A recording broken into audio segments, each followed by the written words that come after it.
ជំរាបសួរពុកម៉ែបងប្អូនទាំងអស់គ្នានេះគឺជាមន្តគាថាប្រោះព្រំពលនិងលើកកម្លាំងចិត្ត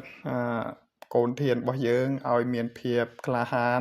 ហ៊ានតតាំងច្បាំងជាមួយសត្រូវដើម្បីជាតិដើម្បីប្រជាជនហើយដើម្បីព្រះនគរពុកម៉ែបងប្អូនណាហ្នឹង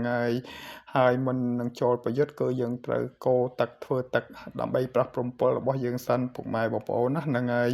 យើងយកទឹកមកផ្ដាល់មកហើយយើងកោជាមួយមេឈើយើងកោពីឆ្វេងទៅស្ដាំពុកម៉ែបងប្អូនណាយើងសូត្របណ្ដាយើងកោបណ្ដារហូតដល់7ចប់យើងប្រោះទៅលើពលរបស់យើងតែម្ដងពុកម៉ែបងប្អូនណាហ្នឹងហើយមុននឹងយើងសូត្រនៅគាថានេះគឺយើងសូត្រនៅនមោពុទ្ធិយសទ្ធិចំនួន3ចប់ហើយយើងសូត្រគាថានេះចំនួន7ចប់យើងសូត្រថានមោពុទ្ធិយមៈអឧអភិវៈចភកសៈអ៊ីអបេតេមៈអនមោពុទ្ធិយមៈអឧអភិវៈចភកសៈអ៊ីអបេតេមៈពុកម៉ែបងប្អូនសូត្រដូចខ្ញុំសូត្របង្ហាញអញ្ចឹងមកខ្ញុំមិនអាចសូត្របាន7ចប់ទេដោយសារតែពេលវេលាខ្លីពុកម៉ែបងប្អូនណាហើយពុកម៉ែបងប្អូនរៀនបណ្ដើ